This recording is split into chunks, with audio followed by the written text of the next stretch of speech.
नमस्कार, एस्ट्रोनाथ YouTube channel में आपका स्वागत है। आज हम यहाँ पे बात करेंगे देवगुरु बृहस्पति के मकर राशि में गोचर की। जैसा कि हम सब जानते हैं कि देवगुरु बृहस्पति विद्या के दाता होते हैं। अध्ययन, अध्यापन, इस प्रकार के सारे आध्यात्मिक क्षेत्रों में देवगुरु बृहस्पति का प्रभाव रहता है। इसके अलावा जितने भी आपके अधिकारी वर्ग है, जितना भी अधिकारी वर्ग है, उन सब पर भी आपका देवगुरु बृहस्पति का ही प्रभाव रहता है। अगर देवगुरु बृहस्पति के गोचर की बात की जाए तो देवगुरु बृहस्पति 30 मार्च 2020 को मकर राशि में गोचर कर गए थे और फिर उसके बाद करीबन 30 जून 2020 को वो आपके वक्री होके धनु राशि में आ गए और अब वो दोबारा 20 नवंबर 2020 को मकर राशि में दोबारा गोचर करेंगे। मकर राशि में इस गोचर के दौरान या फिर इस वक्री अवस्था के दौरान कितने क्या क्या चीज़ें भारत पर या पूरी दुनिया पर क्या क्या चीज़ें हुई, क्या परिवर्तन हुए, ये आप सभी को मालूम है। ठीक है। इसके अलावा जो बृहस्पति ग्रह है तो उनका ग्रहों में और देवताओं में देवगुरु का स्थान प्राप्त है, तो उनके गोचर का पूरी दुनिया में बहुत ज़्यादा असर पड़ता है। देवगुरु बृहस्पति इसके अलावा जितनी भी समृद्धि है, सुख समृद्धि, इसके अलावा अध्यापक वर्ग, इन सबके भी कारक होते हैं। इस लोग हैं, इतने भी अच्छे पद वाले लोग हैं या उच्च पद प्राप्त वर्ग है तो उनके भी कारक देवगुरु बृहस्पति होते हैं। तो इस दौरान उनके इस गोचर के दौरान कई वर्गों को वो परेशानी उठानी पड़ी है। तो अब ये आशा करते हैं कि इस गोचर के दौरान, अब इस गोचर होने से तो काफ़ी चीज़ों में सुधार आएगा। अब हम बात करते हैं कि किस में क्या क्या प्रभाव पड़ेंगे, राशियों के बारे में, कि किन राशियों में क्या क्या प्रभाव पड़ेगा देवगुरु बृहस्पति के इस गोचर का। चलिए बात करते हैं मेष राशि की। अगर मेष राशि की बात करें तो मेष राशि या मेष लग्न वाले व्यक्तियों के लिए देवगुरु बृहस्पति 9वें और 12वें घर के स्वामी हैं। ठीक है। तो इस दौरान उनको यात्रा के लिए बाहर जाना पड़ सकता है, विदेश दौरे लग सकते हैं। इसके अलावा हो सकता है उनको अध्ययन या अध्यापन क्षेत्र में रुचि हो, या फिर ऐसा भी हो सकता है कि अपने शहर से बहुत दूर उन्हें जाना पड़े। ठीक है। लेकिन मेष राशि को कुछ अच्छा फल देंगे क्योंकि 9वें 12वें स्थान के स्वामी हैं देवगुरु बृहस्पति, और आपके 10वें स्थान में भले ही नीच के बैठे हैं तो कुछ असर पड़ेगा। इसका ये असर पड़ेगा कि हाँ, कि उन्हें थोड़ी सी पैसा कमाने की ओर ज़्यादा, आध्यात्मिक रुझान से ज़्यादा पैसा कमाने की ओर ज़्यादा ध्यान होगा। ठीक है। तो ये असर पड़ेगा, लेकिन उसके लिए उन्हें बाहर जाना पड़ेगा, ये तय है। तो मेष राशि में एक अच्छा प्रभाव है, अच्छी बात है।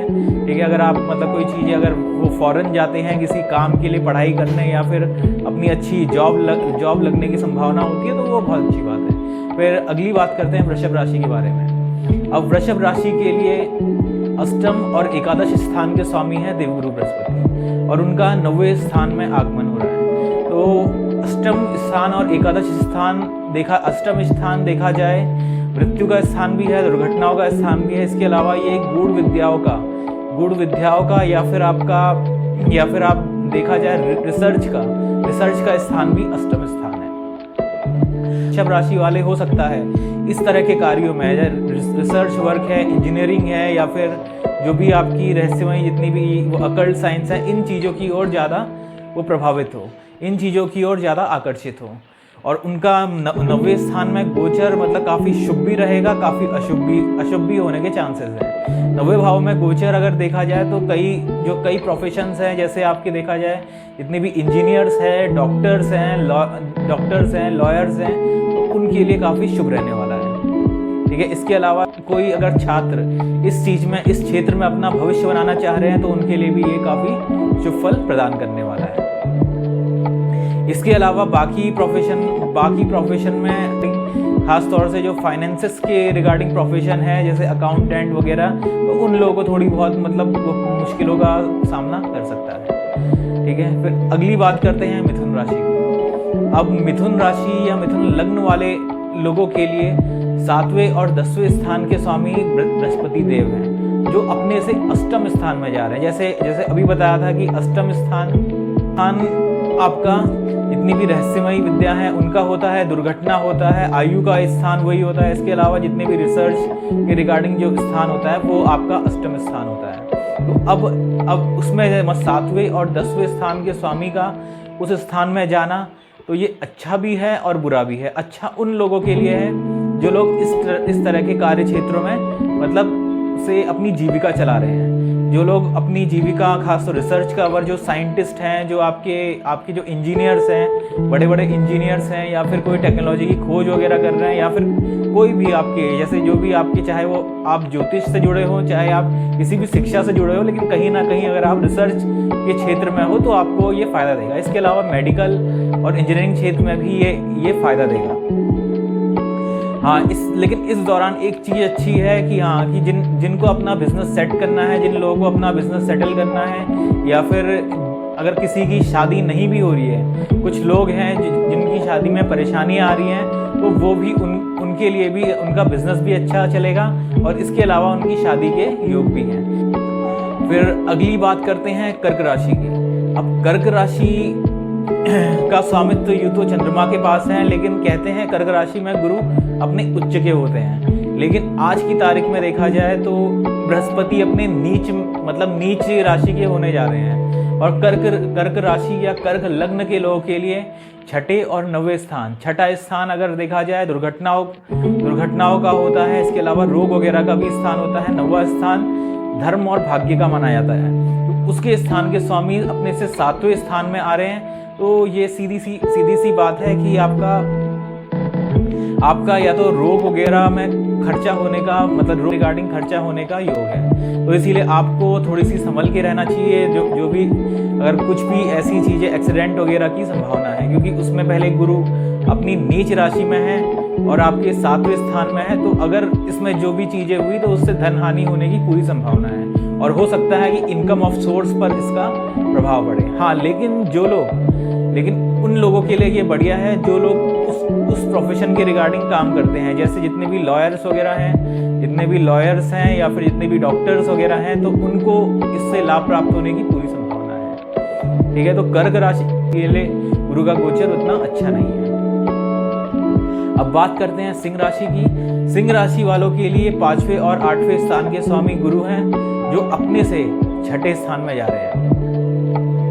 अब छठा स्थान देखा जाए बहुत अहमियत रखता है। ये आपका डेली की रोजमर्रा की जिंदगी का स्थान है, रोगों का स्थान है, शत्रुओं का और किसी भी तरह के कंपटीशन का स्थान भी छठा स्थान है। इसके अलावा ये स्थान आपकी नौकरी का स्थान भी है।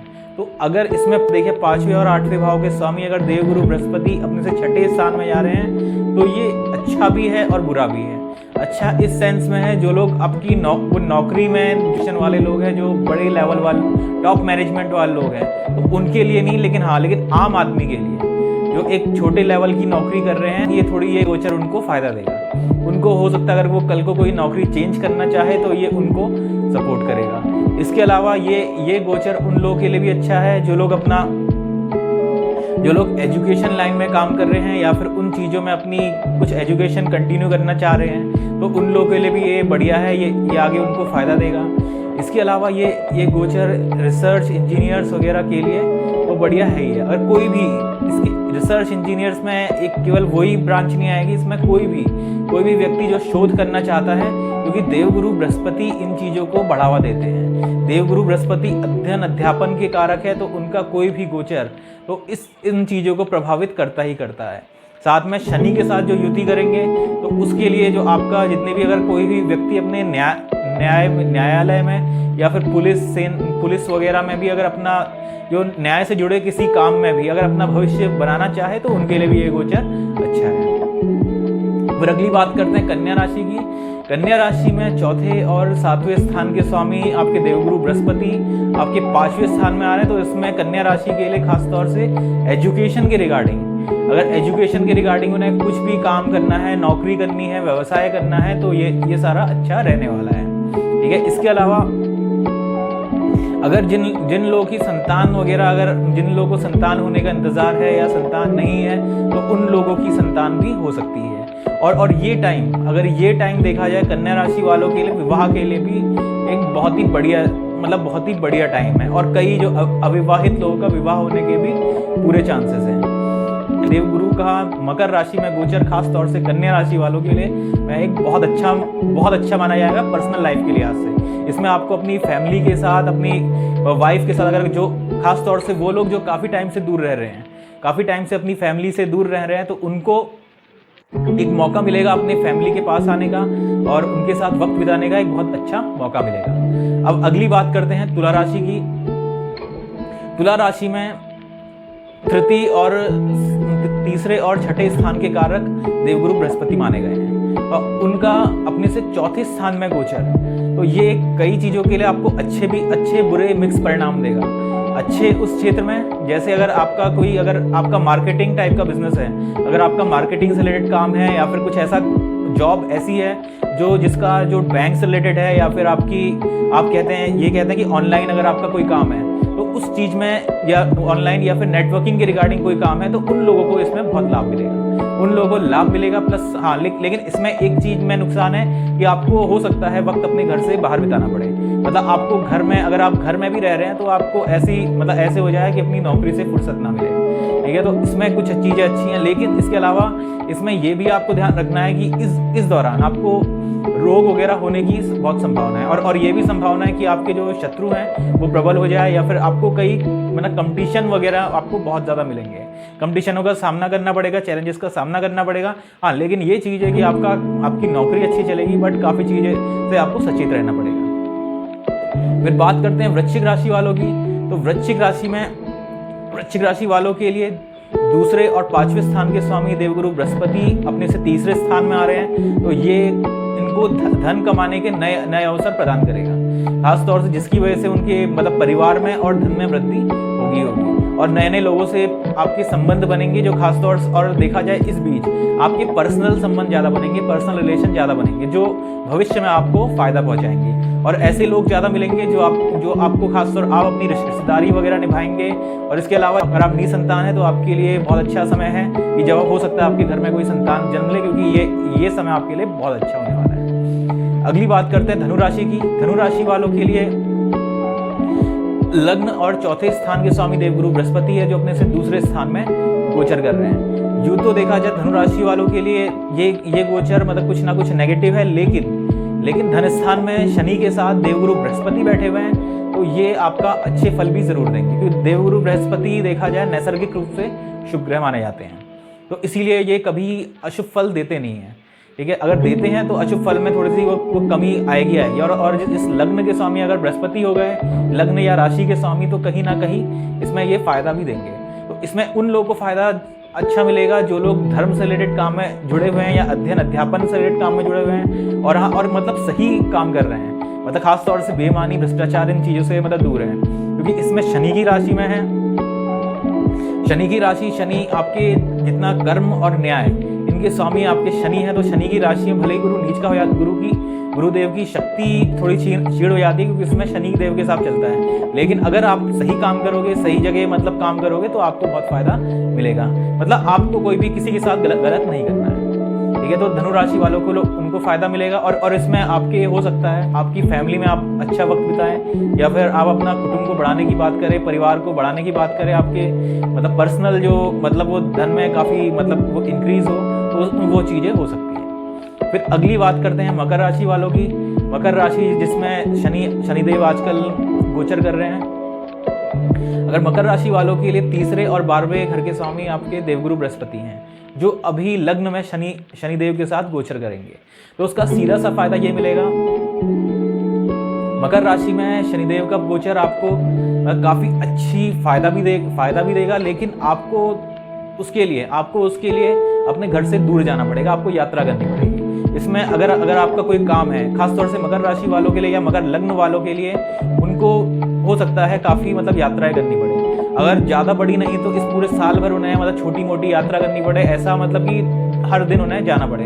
और ये भी चांसेस हैं कि आप मतलब कुछ दूसरे शहर जाओ अपनी नौकरी करने या धन कमाने, आप दूसरे शहर जाओ, क्योंकि ये योग आपको यात्रा देता ही देता है।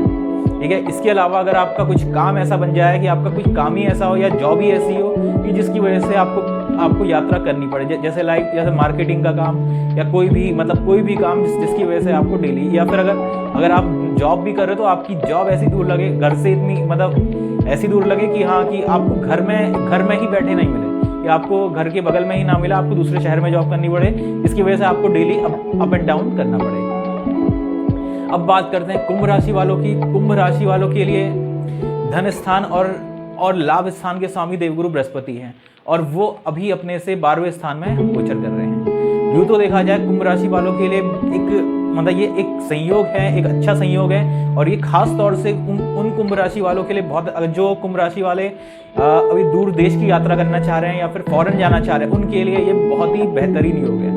इससे बेहतरीन वक्त शायद कभी नहीं आएगा, क्योंकि शनिदेव भी मकर राशि में और अब गुरु भी मकर राशि में आ रहे हैं, तो उनको बहुत ज़्यादा चांसेस हैं कि कोई बड़ी कंट्री से बड़ी कंट्री में आपकी नौकरी लगे और आप वहाँ जाएं। ठीक है, और वहाँ से और केवल जाए ही नहीं, वहाँ से आपके धन कमाने के भी काफ़ी अच्छे योग हैं। तो ये पूरा साल जब तक आपका शनि और गुरु का मकर राशि में गोचर है, एक साथ है, तो वो साल आपके लिए बहुत फायदा लाने वाला है। और ऐसा भी हो सकता है कि इसी साल की वजह से आपको फ्यूचर में बहुत फायदा हो, आपने बाद के टाइम में भी काफ़ी कुछ कर सके। तो ये गोचर काफ़ी अच्छा है, खास तौर से जो लोग बाहर जाना चाह रहे हैं, बाहर नौकरी करना चाह रहे हैं, बाहर पैसे कमाना चाह रहे हैं, या फिर कुछ ऐसा काम है, चाहे इंपोर्ट एक्सपोर्ट का काम, कुछ भी ऐसा काम है इससे बाहर का रिलेशन वो बाहर का संबंध, विदेशी यात्रा करनी हो या फिर दूर देश जाना हो, दूसरे शहर जाना हो। केवल हम विदेशी यात्रा ही नहीं कह रहे हैं, देखा जाए तो भारत भी बहुत बड़ा देश है, तो यहाँ भी अगर आपका नॉर्थ से साउथ की बात की जाए तो अगर आप कोई साउथ इंडिया जाते हो तो काफ़ी टाइम लगता है, तो आपकी वो दूर देशों की यात्रा में वो चीज़ भी इंक्लूड होती है।